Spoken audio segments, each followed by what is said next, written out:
Sean bendecidos todos mis hermanos que están aquí reunidos en esta hora. Qué bueno que hicieron presentes. Hoy vamos a estar presentando la tercera parte de esta serie del libro de los Hechos.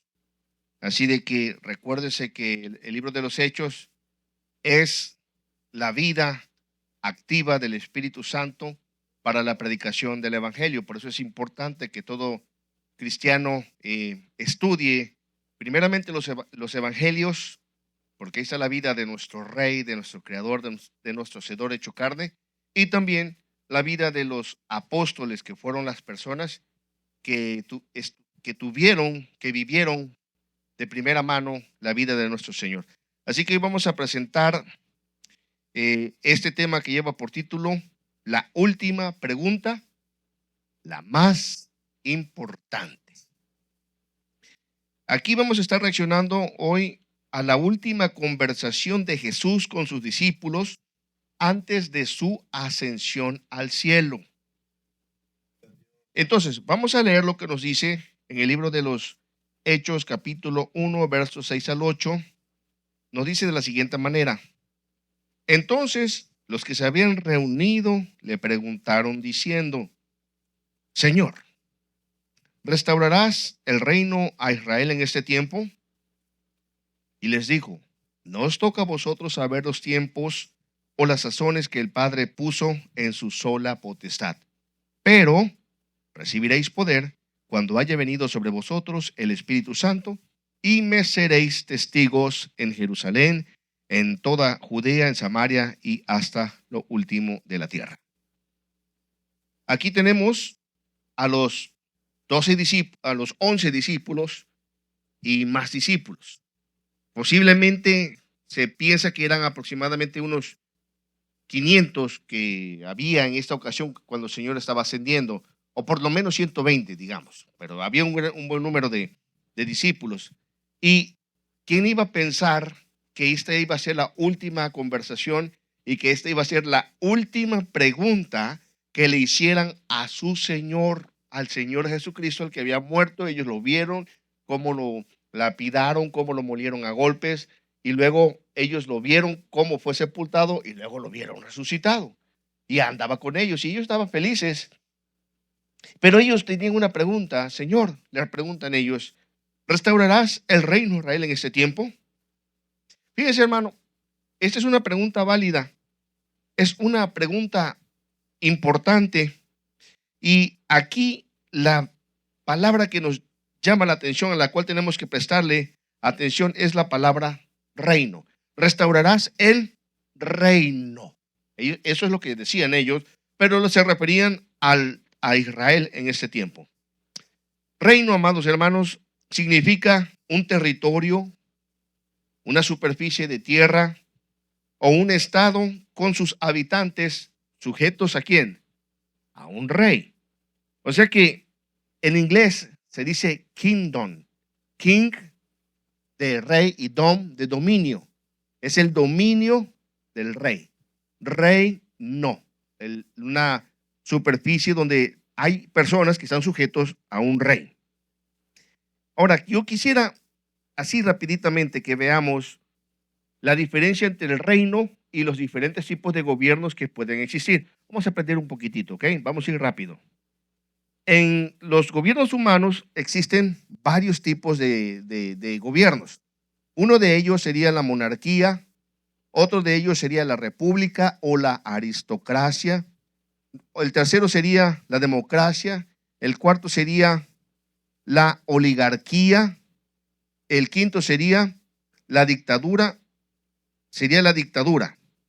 Bueno, el filósofo griego Aristóteles, él clasificó en su razonamiento los tipos de gobiernos. Él dijo que hay formas de gobiernos que pueden llegar a ser justas cuando las personas son justas y son nobles en cierto sentido. Una de ellas es la monarquía, la aristocracia y la democracia. Cuando hay un buen rey, eso es muy buenísimo, Cuando hay un buen rey que verdaderamente gobierna con justicia, se toman decisiones muy buenas. En dado caso que no haya un rey, entonces cuando la aristocracia, o sea, cuando los sabios gobiernan, cuando son sabios y que se preocupa por la seguridad del pueblo, es muy bonito porque toman decisiones por el pueblo, porque son personas educadas. Y cuando es la democracia, cuando entre todos eligen a una persona, pero la eligen bien, es muy bueno también. Pero Aristóteles también dice que hay unas formas de gobiernos también que se pueden considerar injustas o corruptas. Y aquí entra lo que sería la tiranía, la oligarquía y la democracia. O sea, la dictadura. O sea, ya es todo totalmente al revés. ¿Por qué? Porque si número uno es rey, número dos es la aristocracia o la república y número tres es la democracia, si son buenos, son las personas correctas, es bien. Pero luego sigue la oligarquía, que sería un grupo de personas opresoras que gobiernan mal a sus propios intereses. Y por último, una dictadura. Una dictadura sería lo opuesto a un rey. O sea que un rey se puede convertir en un tirano, en un dictador. Y una aristocracia se puede convertir en una oligarquía o en personas pedantes que gobiernan a su arbitrio. Y una democracia es la parte más débil porque como se puede elegir a un buen gobernante, a como se puede elegir una persona nefasta. Pero, amados, hay un solo sistema de gobierno seguro, porque los sistemas de gobiernos humanos tienen sus fortalezas y sus debilidades, pero hay un solo sistema de gobierno seguro y este es el reino de los cielos. Y ese es el reino a lo cual nosotros estamos llamados. Ahora, en este reino de los cielos, ¿quién es el rey? Nuestro Señor Jesucristo. Obviamente que es Dios. ¿Por qué? Porque Él dijo, toda la autoridad me ha sido dada en los cielos y en la tierra. Entonces, obviamente los discípulos hicieron una pregunta, ¿vas a restaurar el reino a Israel? Cuando los discípulos hicieron esta pregunta, Señor, ¿restaurarás el reino a Israel en este tiempo? Fíjense bien la respuesta del rey, que es Señor Jesucristo. ¿Cuál fue la respuesta del rey? ¿Saben qué, discípulos? Ustedes me están haciendo una pregunta, si voy a restaurar el reino. No os toca a vosotros saber los tiempos o las sazones que el Padre puso en su sola potestad. No les dijo, sí, ahorita mismo o dentro de poco, no. No les toca a ustedes. ¿Y qué nos hace pensar esto? Nos hace pensar que por tendencia natural, en nosotros los hombres y mujeres, los seres humanos, existe una curiosidad, ¿verdad?, sobre el futuro. Siempre ha existido esto. O sea, ¿qué es lo que va a suceder dentro de, no sé, la próxima semana? O qué voy a hacer yo cuando termine de estudiar, o qué casa voy a comprarme, o con quién me voy a casar, y siempre nos interesa saber nosotros el futuro. O qué va a pasar con este gobierno, qué va a pasar con las leyes, qué va a pasar. Siempre estamos queriendo saber. Ahora, cuando Dios no responde a nosotros como quisiéramos, porque nosotros le podemos preguntar a Dios, Señor, ¿qué va a suceder? ¿Qué va a pasar? A veces las personas están enfermas. Señor, ¿vas a sanar a fulano? Señor, sánalo. Y Dios a veces no responde. ¿Pero por qué no responde? Porque fue lo mismo que le hizo a los discípulos. ¿Restaurarás el reino? No os toca a vosotros, no os corresponde saber. Bueno, ¿por qué Dios a veces calla, guarda silencio o de plano se tarda en responder? ¿Por qué lo hace el Señor? Bueno, primeramente puede ser porque no nos corresponde. No nos toca saber qué va a suceder. Porque aquí el futuro le corresponde solamente a Dios. Nosotros hagan de cuenta que estamos yendo al cine a ver una película por primera vez. Si nunca la has visto, no sabes qué es lo que va a pasar. Pero si ya la viste, ya no hay la misma emoción. Y aquí en este caso, el director de todo este mundo es Dios. Y Él sí sabe de principio a fin todos los eventos y a nosotros no. Nosotros vamos viviendo, somos los protagonistas vivos de esta película de la vida. Y también porque a veces Dios no nos responde. Bueno, también porque a veces no estamos preparados. A veces no estamos preparados. No sería pues como añadir cargas. Si Dios te dice algo a lo cual tú no estás preparado o no tienes la madurez necesaria, ¿qué pasa en la persona? Se va a llenar de cargas, de afanes y de preocupaciones. Por ejemplo, los niños. A los niños ¿Qué tienen que ser los niños? Los niños tienen que ser niños. Los adolescentes tienen que ser adolescentes. Y según va creciendo, tienen que ir viviendo su vida. Pero resulta ser que los niños quieren ser grandes. Y los grandes quieren ser niños. Y los adolescentes ya quieren ser jóvenes, ya quieren tener novia, ya quieren tener novio. Y andan ahí tratando de experimentar cosas. No, los niños tienen que ser niños. ¿Por qué? Porque cuando a veces estos niños o adelantan su tiempo o que quieren saber qué es esto o aquello, lo único que se atraen son preocupaciones, afanes y muchas cosas que no les corresponde a ellos. Por eso, niños, ustedes tienen que ser niños. A la escuela simplemente se va a estudiar. A la escuela se va a cumplir con sus deberes y a aprender. Al trabajo se va a trabajar. A la iglesia se viene a adorar a Dios. Y obviamente a su debido tiempo Dios va a ir añadiendo las cosas.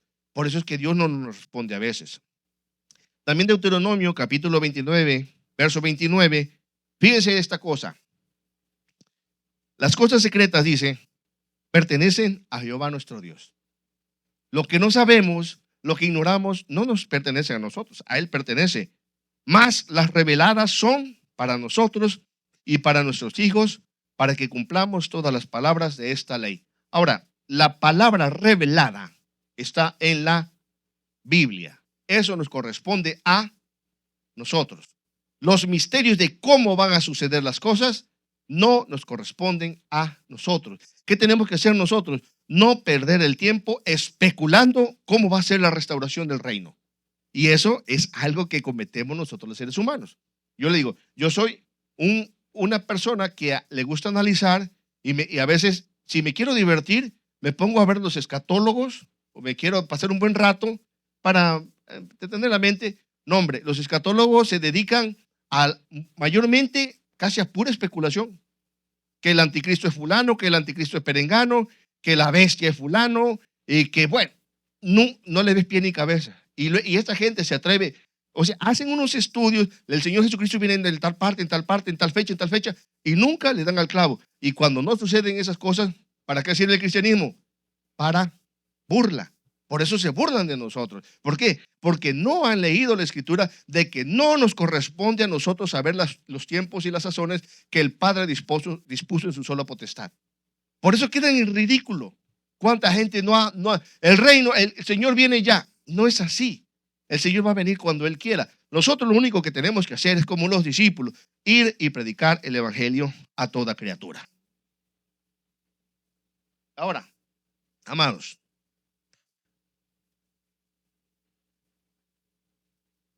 pero volvamos a la escena de los discípulos.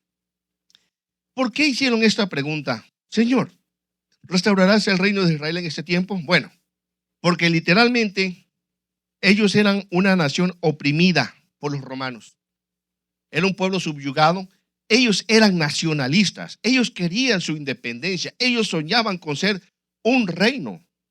El anhelo de ellos era una instauración de un reino en Israel tipo de los que habían sido en tiempos del rey David y el rey Salomón, porque el rey David conquistó, venció a sus enemigos, Salomón expandió sus fronteras, Salomón hubo una época de reino y de prosperidad, hubo una época donde no había guerra. Ellos querían algo así, hermanos. No, a nadie le gusta la persecución, a nadie le gusta ser subyugado, a nadie le gusta que lo estén tiranizando, ¿verdad? Nadie. Y obviamente eso, bueno, Señor, vas a restaurar el reino. No, es que a ustedes no les toca. Por eso ellos lo estaban preguntando ellos. Y también, amados, porque ellos tenían muy en su mente la profecía de Isaías que anunciaba la venida del Mesías descendiente del rey David. Ellos lo sabían. Isaías, el profeta Isaías, en su libro Isaías capítulo 9, versos 6 y 7 nos dice, porque un niño nos es dado. Un niño, nos es nacido, hijo nos es dado, y el principado sobre su hombro, y se llamará su nombre. ¿Cómo se va a llamar? Admirable, consejero, Dios fuerte, Padre eterno, príncipe de paz. Así va a ser llamado este rey que va a venir. Y ellos lo entendieron como un rey que iba a venir. ¿Por qué? Porque dice, lo dilatado, o sea, la grandeza, o sea, la enormidad, la grandeza de su reino, de su imperio, no, y la paz Es que ellos lo anhelaban. Y lo dilatado de su imperio y la paz no tendrá límite. ¿En dónde? Sobre el trono de David y sobre su reino. Por eso ellos pensaban que él iba a restaurar el reino, disponiéndolo y confirmándolo en juicio y en justicia desde ahora y para siempre. El celo de Jehová de los ejércitos hará esto. Por eso ellos pensaban eso, hermanos, ¿me entienden? O sea, la pregunta es justa, ¿verdad? Es justa. Están dominados por los romanos, pensaban en un Mesías y fíjense, la teología de ellos, igual que en nuestro día la teología que se aventan hoy nuestros escatólogos de hoy en día, la teología de ellos es que iba a venir el Mesías, el libertador, e iba como un caudillo a liberarlos del yugo romano. Pero no fue así. El Mesías que vino, ellos lo reconocieron, pero quieran o no, todavía traían ese lastre en su mente de que el reino iba a ser un reino de la restauración de Israel. El sueño de ellos era ser libres del yugo romano, sin imaginarse que lo dilatado de su imperio y la paz no tendrá límite sobre el trono de David y sobre su reino. No se refería a un reino de humanos, sino se refería al reino de Dios. No se refería a un territorio, a un pedazo de tierra, se refería al reino de Dios. El reino de Dios, amado, es más que lo humano. El reino de Dios es más que lo terrenal. Metámoslo esto en nuestra mente. El reino ahora, hay una teología del reino ahora. El reino de Dios, como dice Romanos 14:17, lo vamos a definir qué es lo que es el reino de Dios. Y usted lo puede ver ahí. Porque el reino de Dios, ¿qué es? No es comida ni bebida. El reino de Dios no es lo que comes, no es lo que bebes, no es lo que tienes, no es lo que posees, no son las riquezas que tú puedas adquirir en este mundo. No es nada porque mire, estando uno lleno su barriga y satisfecho, uno no se preocupa por lo demás. O sea, no importa, tú teniendo asegurada tu comida y tu bebida, si no trabajas, mejor, pero tú lo que te quieres primeramente es llenar y estar satisfecho. El reino de Dios no consiste en comida ni bebida. El reino de Dios no consiste en propiedad, no consiste en fama, no consiste en riqueza, no consiste en títulos, no consiste en nada de eso. El reino de Dios consiste en justicia, paz y gozo. ¿Y dónde y cómo es esta justicia, paz y gozo? En el Espíritu Santo. Ese es el reino de Dios. Y entonces, el establecimiento del reino de Dios comienza en el individuo, comienza en tu vida, comienza en mi vida. ¿Cuándo comienza? Por la obra del Espíritu Santo. Y cuando tú tienes el Espíritu Santo produce en tu vida el fruto del Espíritu. Ese es el reino de Dios, pastor. Que si Dios nos da un edificio grande, aleluya, nos da un edificio y expandemos nuestras estacas, Él va a ser el que va a expandir nuestras estacas. Mas primeramente buscad el reino de Dios y su justicia, y todas estas cosas van a ser añadidas. No estamos nosotros para afanarnos, para endeudarnos por cosas que no. El Señor Jesucristo viene, y el Señor, ¿y para qué nos vamos a meter en dolores de cabeza? Prediquemos el evangelio y el Señor, si a Él le place, Él nos expande. Y si no, de todas maneras, aquí le alabamos. 2 o 3, aquí le alabamos, le damos la honra y la gloria. Y si salimos a evangelizar y las personas se quieren congregar aquí, bien. Y si no, que se vayan y congreguen en otros lugares, hermanos, porque las ovejas no son de nosotros. Entonces, el reino de Dios comienza con el Espíritu Santo. Y el Espíritu Santo produce el fruto del Espíritu. Produce su fruto en tu vida. Mira, y si tú estás viviendo el reino de Dios, porque el Espíritu Santo habita en ti, entonces en ti debe de haber amor, gozo, paz, paciencia, bondad, benignidad, fe, mansedumbre y templanza. En eso consiste el reino de Dios. Tú eres parte del reino de Dios. Tú eres un representante del reino de Dios. ¿Por qué? Porque todas estas características de tu vida afloran porque el Espíritu Santo las produce en tu vida. Yo no produzco el fruto. El Espíritu Santo es el que produce el fruto.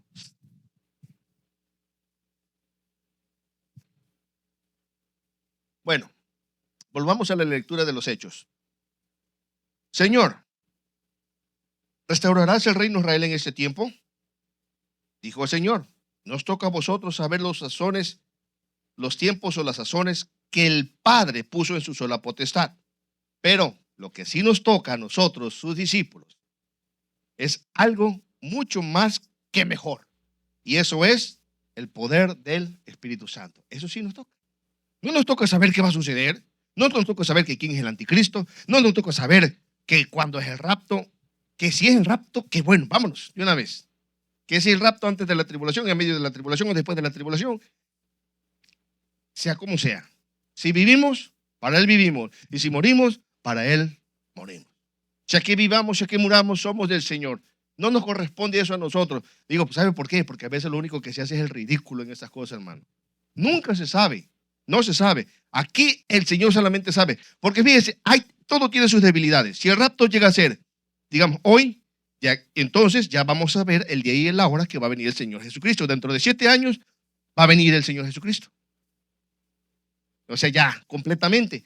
Pero dijo él que nadie sabe el día ni la hora. Pero no vamos a hablar de eso, porque estamos hablando de otra cosa. Lo que sí nos toca a nosotros es lo que él dijo, el Espíritu Santo. Eso sí, recibiréis poder cuando haya venido sobre vosotros el Espíritu Santo. Eso es lo que necesitamos.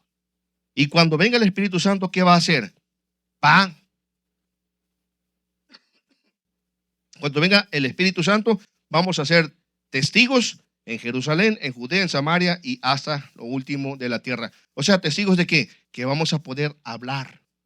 Si usted dice que tiene el Espíritu Santo y usted no habla a sus compañeros, usted no le habla a sus vecinos, usted no testifica de Cristo, usted no tiene Espíritu Santo porque usted no es testigo. Porque el que tiene el Espíritu Santo por naturaleza habla. Nadie lo obliga. Nadie le tiene que decir, véngase aquí el sábado que vamos a empezar a evangelizar. No le tiene que decir, él solito se hace presente y no le tiene que decir, no, él solito ya lo está haciendo por fuera, está hablando, no se puede quedar uno callado, uno puede ser testigo en Jerusalén, o sea, lo local, luego más allá de lo local, primero con tu familia, luego con tus vecinos, luego con tus amigos y hasta lo último de la tierra. Pero fíjense hoy qué raro, ¿no? Que en las iglesias te dan palabra, tú vas a ser un gran evangelista y a todo mundo lo mandan a las naciones. Fíjense qué casualidad, ¿verdad? O qué cosa tan más rara. A todo mundo le dan palabra para irse a las naciones, pero para hablarle a su compañero de trabajo o a su compañero de escuela, no le hablan. ¿Por qué? Porque no son testigos, pero sí sueñan con irse a las naciones. Sí sueñan con irse de viaje y con darle la vuelta al mundo.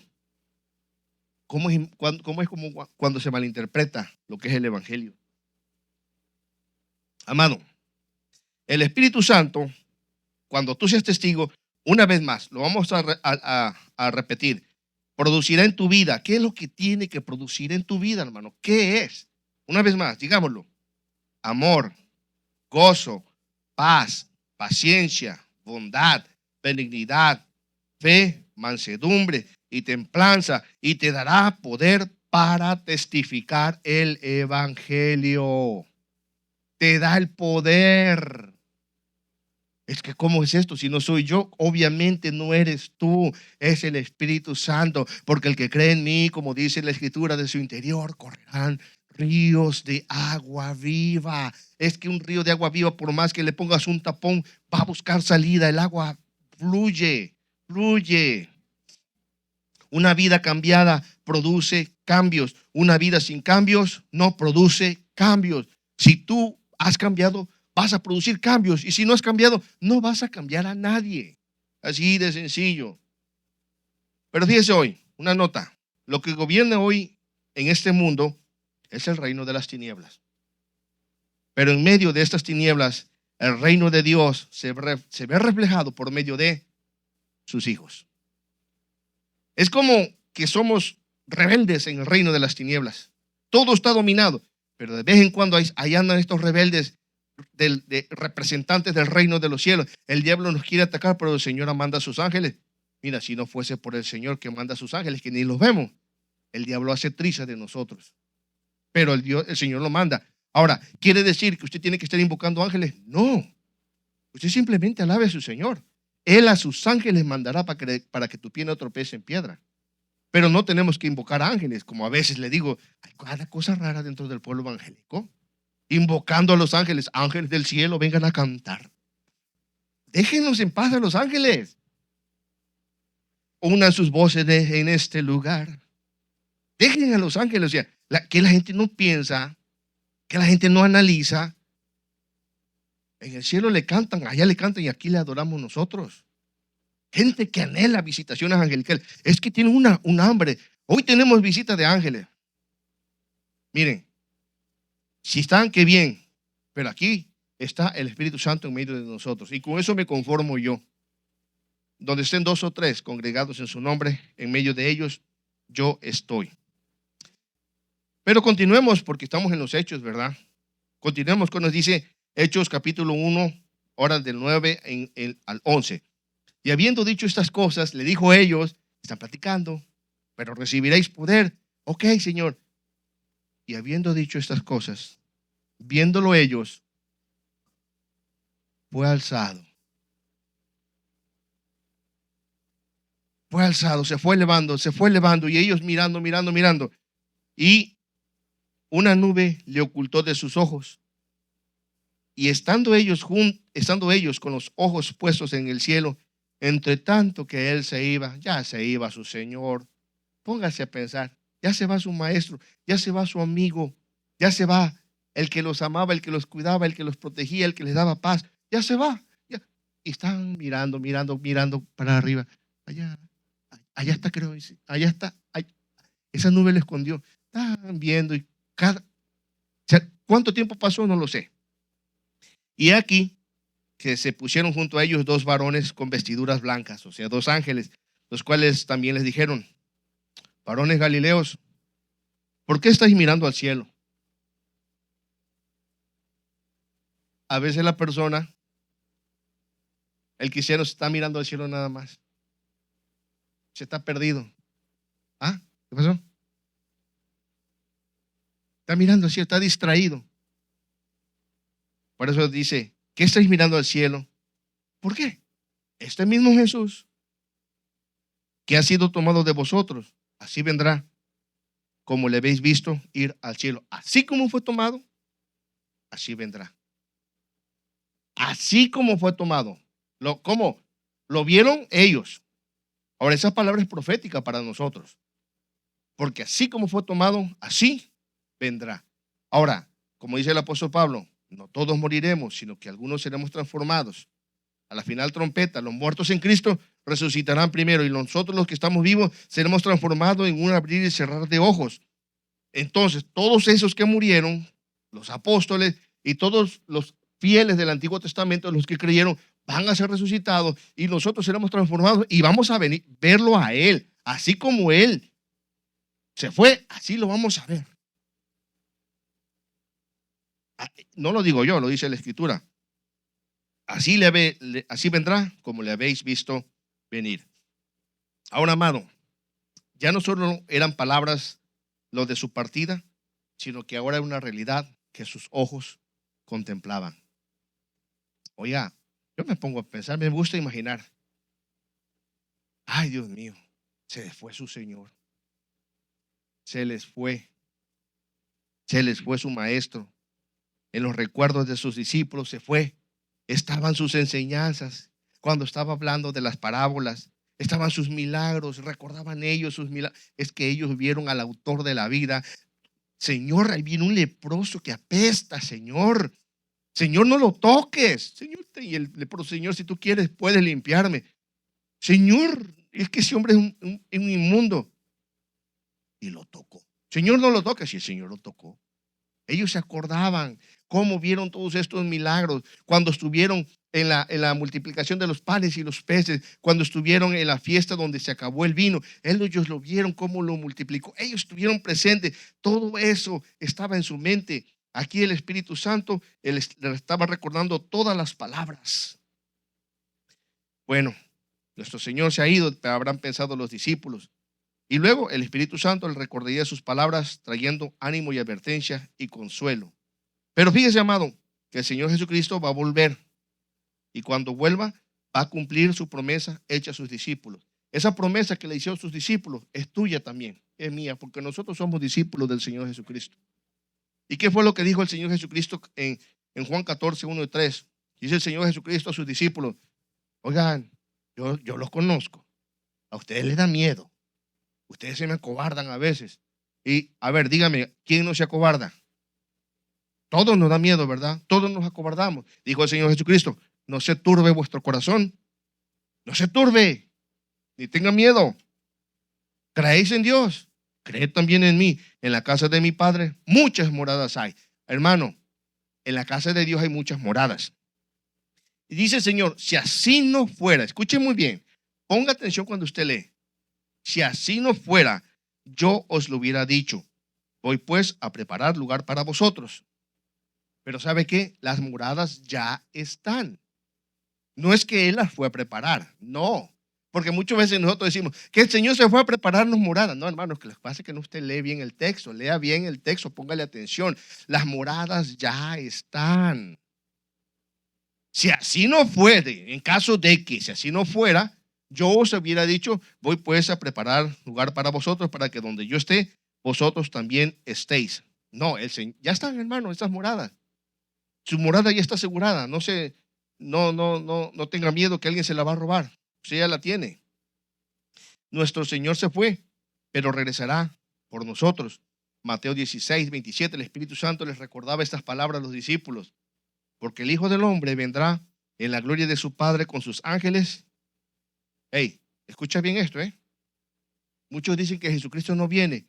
El que viene y no viene, bueno, la mala fama de que el Señor no ha venido, le digo, ha sido en parte por el emocionalismo de evangelistas, que algunos se pasan de emoción y dan fechas. Pero de que viene, viene. ¿Y cómo va a venir? Va a venir con sus ángeles. ¿Y qué va a pasar cuando venga con sus ángeles? Va a pagar a cada uno según sus obras. Entonces, ¿qué tenemos que hacer los discípulos? Obrar bien. Obrar por la guianza del Espíritu Santo. Porque a los hipócritas les va a pagar también. A esa gente que mal representa al Señor Jesucristo, el Señor les va a pagar también. A esa gente que toma el nombre de Dios en vano, el Señor les va a pagar también. Y a los impíos que no aman a Dios, también les va a pagar.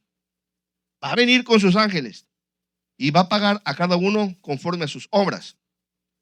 Por eso dice Mateo 25, 34, entonces el rey dirá a los de su derecha: venid, benditos de mi Padre, a los de su derecha, que son las ovejas. Las ovejas, dice el Señor, mis ovejas oyen mi voz y me siguen. Así que cuando usted escuche aquí al predicador, ya sea su servidor o al pastor o al hermano Joel, los que predicamos en esta casa, no es el hombre el que está hablando, es Dios que te está hablando. Cuando escuches una palabra de exhortación, mejor sea que la recibas y cumple la palabra del Señor, porque en aquel día el Señor va a pagarte según tus obras. Si tomaste la palabra de Dios en serio, Él te va a dar recompensa. Y si te valió un cacahuate, también te va a dar tu recompensa.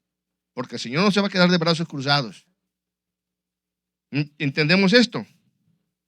Dirá a los de su derecha, a sus ovejas: venid, benditos de mi Padre. Heredad, ¿qué cosa es lo que van a heredar? El reino. El reino de Dios preparado para vosotros. ¿Desde cuándo? Desde la fundación del mundo, hermano. Se da cuenta que ya las moradas están hechas. No las fue a preparar. Ya están hechas desde la fundación del mundo. Es Mateo 28, 18. Y Jesús se acercó y les habló diciendo: toda potestad me es dada en el cielo y en la tierra. Él es el rey. Y si Él lo dijo, se va a cumplir. Dios no miente. Bueno, dice lo que leíamos en los Hechos. Este mismo Jesús, dicen los ángeles, que ha sido tomado de vosotros, así vendrá como le habéis visto ir al cielo. Así se fue, de forma visible, y de forma visible vendrá. Póngase a pensar. Así como se fue, así vendrá. Si se fue de forma visible, Él vendrá de forma visible. O sea que no va a venir invisible, como los testigos de Jehová, o quienes son los adventistas que dijeron que vino, que sí vino, pero que es que no vino, que se quedó allá y que hizo no sé qué cosa. Como con tal de ponerse el parche, ¿verdad? Nunca quieren perder. ¿Quién miente? Dios, no, no miente Dios. Amado hermano, de que habrá un reino, sí va a haber. Y cuando lo establezca, será alegría para sus hijos.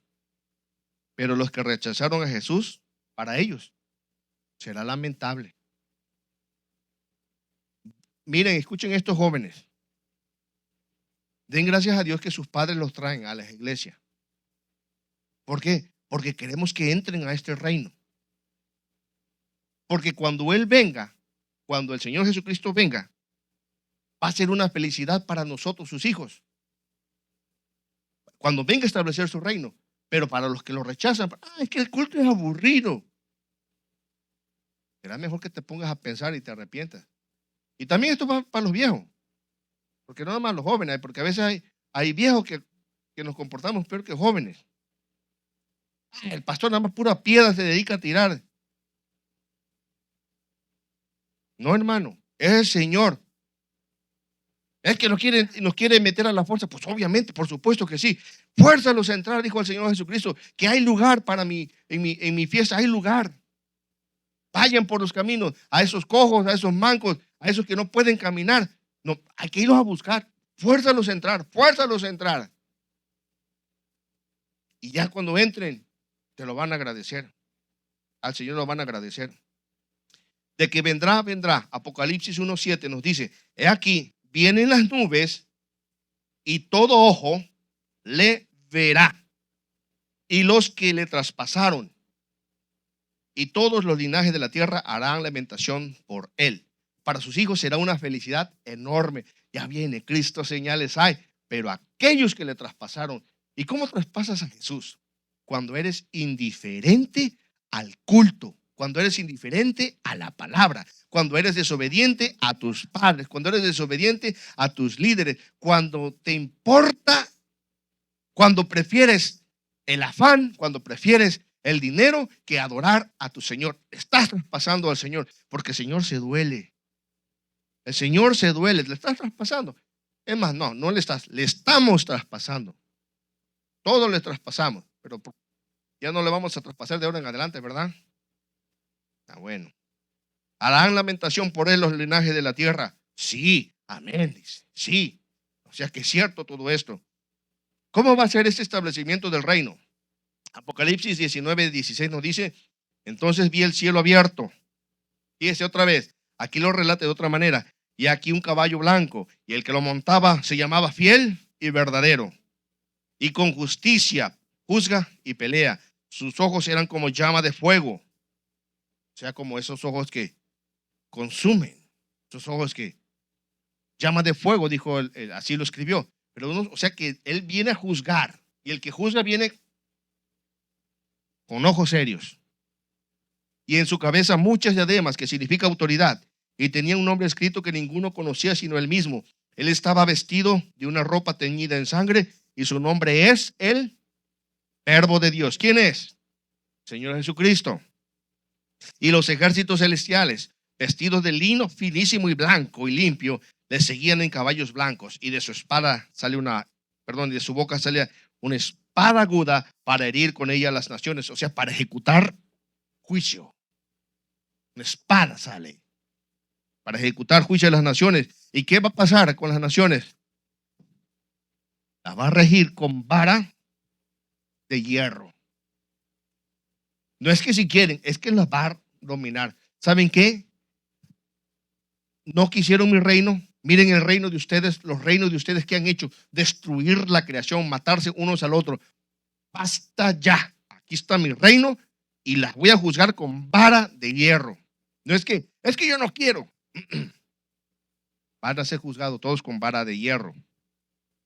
Y pisa el lagar del vino, del furor y de la ira del Dios Todopoderoso. O sea, ¿qué significa eso? Que aquellos que no quieran, los va a amontonar todos. Así como cuando se pisa la uva, se pone en un contenedor grande, ahí. Ahora en lugar de uva, imagínense que son personas a las que se está machacando. Como para que nos demos una idea que el juicio de Dios no es cosa de juego.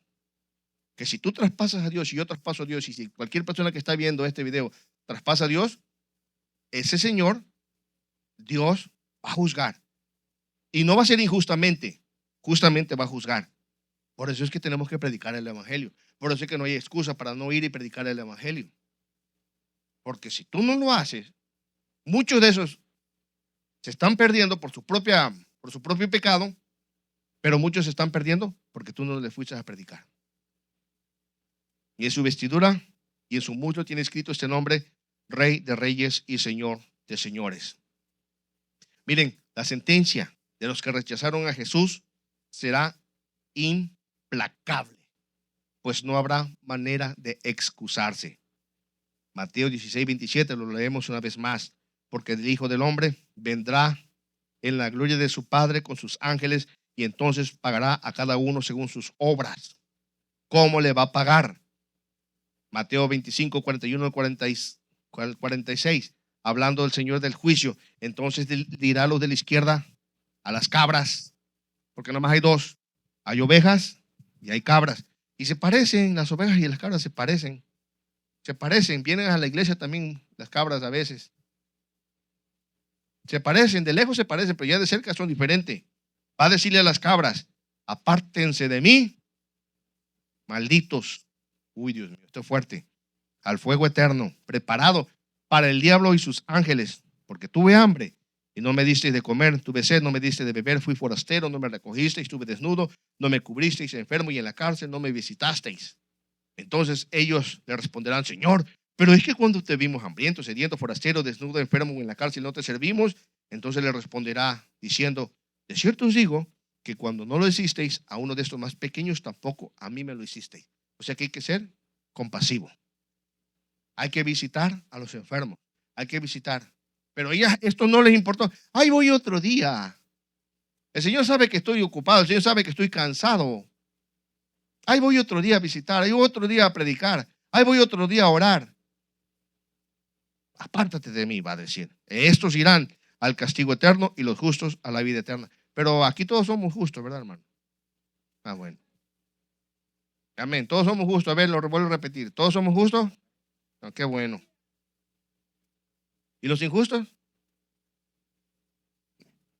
No vinieron. Pero algunos no vinieron porque no podían venir, hermano. O sea, entienda, no es que no quisieran venir, no pudieron venir. Cuando venga, se establezca el reino de manera definitiva, será como dice Apocalipsis 21, 1 al 8.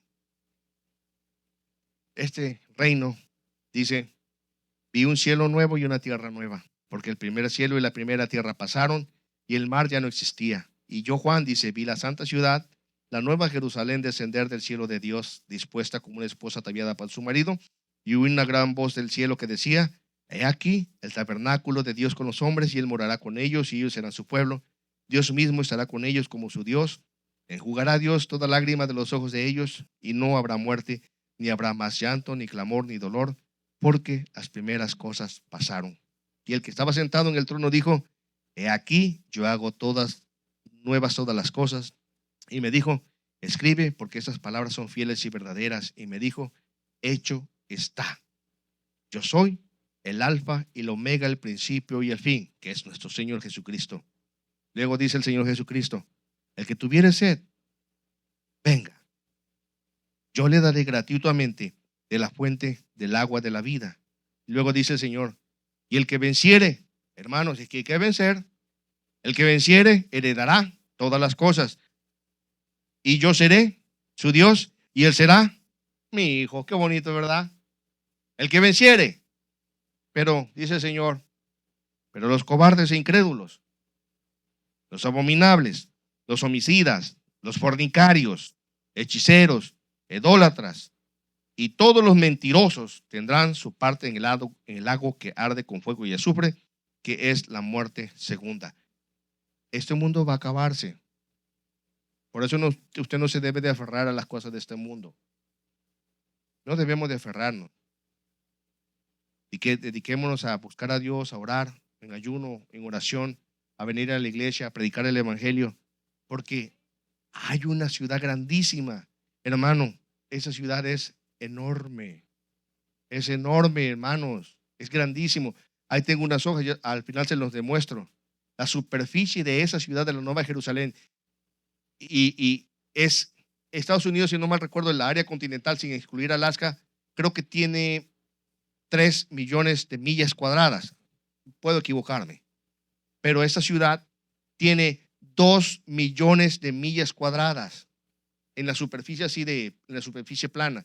Pero esta ciudad es de 1,200 o 1,300 millas de largo, de ancho y 1,300 millas de alto. Es enorme. Ya les voy a enseñar las fotos después para que se dé cuenta que en esta tierra no cabe, porque va a desproporcionar el pobre planeta. Es una ciudad inmensa, pastor, súper grande, hermano. Ya se los voy a enseñar al rato los dibujos que tengo ahí. Es enorme. Y el Señor ahí tiene tu lugar. Y por eso tenemos que salir y decirle: hey, hay una casa bonita para ti, un lugar hermoso para ti, porque si no, te vas a ir al infierno. Luego dice Apocalipsis 21:10 en adelante, nos dice: y me llevó en el espíritu a un monte alto y me mostró la gran ciudad, la santa Jerusalén, que descendía del cielo, teniendo la gloria de Dios, y su fulgor era semejante a una piedra preciosísima, como piedra de jaspe diáfana como el cristal. ¿Y qué pasa? Y no viene ella a templo. Ay, hermano, qué bueno, ya no va a ir al templo. O sea que ya no vamos a ir al templo, ¿verdad? Ya no vamos. A los que no les gusta ir al templo, aquí sí la van a hacer, porque no va a haber en ella templo. No va a haber en esta ciudad templo. ¿Por qué? Porque el Señor Dios Todopoderoso es el templo. Así que si no le gusta el templo, será mejor que le guste, porque de todas maneras va a estar en el templo, porque el Señor Dios Todopoderoso es el templo. Él es el templo. Qué hermoso. Y el Cordero. La ciudad no tiene necesidad de sol ni de luna que brillen en ella, porque la gloria de Dios la ilumina, y el Cordero es su lumbrera. Y las naciones que hubieran sido salvadas andarán a la luz de ella, y los reyes de la tierra traerán su gloria y honor a ella. Sus puertas nunca serán cerradas de día, pues allí no habrá noche, y llevarán la gloria y la honra de las naciones a ella. Pero fíjese muy bien, no entrará en ella ninguna cosa inmunda que hace abominación y mentira. Así que ya no más mentira. ¿Cuántos de aquí mienten? ¿Cuántos de aquí hacen cosas abominables? No vinieron, ¿verdad? Ok, ellos no vinieron. ¿No vinieron los que no mienten? ¿O vinieron los que mienten? No, vinieron los que no mienten. Mentiritas blancas, mentiritas piadosas. No entrará en ella ninguna cosa inmunda o que hace abominación y mentira, sino solamente los que están escritos en el libro de la vida del Cordero. Asegúrese que su nombre está escrito en el libro de la vida del Cordero, hermano. Ya para concluir, Hechos capítulo 1, verso 12 al 14, nos dice: volvieron entonces a Jerusalén desde el monte del Olivar, porque los discípulos, los ángeles dijeron: ¿qué estáis mirando? No estéis, ya vuélvanse a lo que tienen que hacer, en el cual está cerca de Jerusalén, camino de reposo. Y entrados subieron al aposento alto donde moraban Pedro, Jacobo y Juan, Andrés, Felipe, Tomás, Bartolomé, Mateo, Jacobo hijo de Alfeo, Simón el celote y Judas hermano de Jacobo. Todos estos perseveraban unánimes en oración y ruego con las mujeres y con María, la madre de Jesús, y con sus hermanos. Hermanos, para la próxima vamos a estar meditando lo que continúa, qué sucede mientras ellos esperan la promesa del Espíritu Santo. ¿Restaurarás el reino de Israel? No nos corresponde a nosotros saber. Los eventos futuros no nos corresponde. Usted alabe, glorifique a su Señor, adórele, que Él se encarga de todas las cosas, que Él se encarga de todo. El reino de Dios va a ser establecido, por eso hay que ir y predicar el reino de Dios, porque si no, no va a haber lugar para ellos entrar en el reino de Dios. Y si usted, mi amado hermano, quizás todavía practica alguna mentira, alguna abominación o hace cosas injustas, será mejor que se arrepienta, ¿verdad? Y que se ponga, se aliviane, y que venga a su Señor y que le pida perdón. Así que, amados hermanos, Dios me los bendiga. Es un placer